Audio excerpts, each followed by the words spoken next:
సింహం ప్రాణం కాపాడిన చిట్టి ఎలుక. అనగనగా ఒక పెద్ద అడవి. ఆ అడవికి రాజు ఒక సింహం. ఒకరోజు మధ్యాహ్నం సింహం బాగా వేటాడి కడుపు నిండా తిని ఒక పెద్ద చెట్టు నీడలో హాయిగా నిద్రపోతోంది.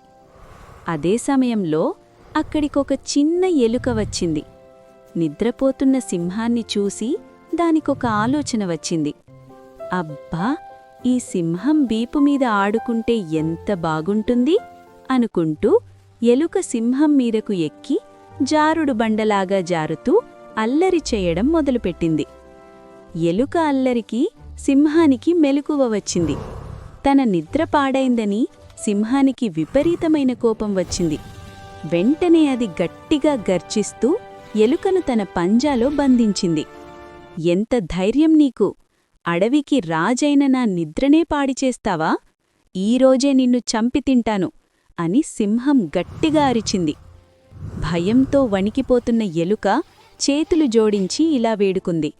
మహాప్రభూ, తెలియక తప్పు చేశాను. దయచేసి నన్ను చంపకండి. నన్ను వదిలేస్తే ఎప్పటికైనా మీకు సహాయం చేస్తాను.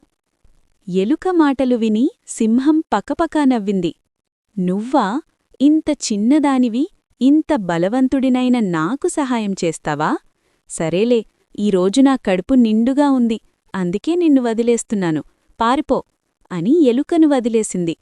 ఎలుక బతుకుజీవుడా అనుకుంటూ అక్కడ్నించి పారిపోయింది.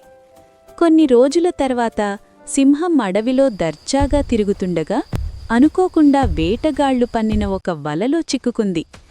ఎంత ప్రయత్నించినా సింహం ఆ వల నుండి బయటపడలేకపోయింది. దిక్కుతోచక కాపాడండి, ఎవరైనా నన్ను కాపాడండి అని గట్టిగా అరిచింది. ఆ అరుపులు విని దగ్గర్లోనే ఉన్న ఎలుక వెంటనే అక్కడికి పరిగెత్తుకుంటూ వచ్చింది. తనని ఒకప్పుడు వదిలేసిన రాజుగారే ఆపదలో ఉన్నారని గ్రహించింది. రాజా, భయపడకండి, నేను మిమ్మల్నిప్పుడే విడిపిస్తాను అంటూ ఎలుక చకచక వలపైకెక్కింది. తన పదునైన చిన్న పళ్లతో వలతాళ్లను కరకర కొరికివేసింది. క్షణాల్లోనే సింహం బంధనాల నుండి విముక్తి పొందింది. సింహం ఆశ్చర్యంగా ఎలుకవైపు చూసి, మిత్రమా, నన్ను క్షమించు, నువ్వు చిన్నదానివని చులకన చేశాను, కాని ఈరోజు నా ప్రాణాలు కాపాడావు అని కృతజ్ఞత తెలిపింది. అప్పటినుండి సింహం, ఎలుక మంచి స్నేహితులుగా మారిపోయాయి. నీతి: ఆపదలో ఆదుకునేవాడే నిజమైన స్నేహితుడు.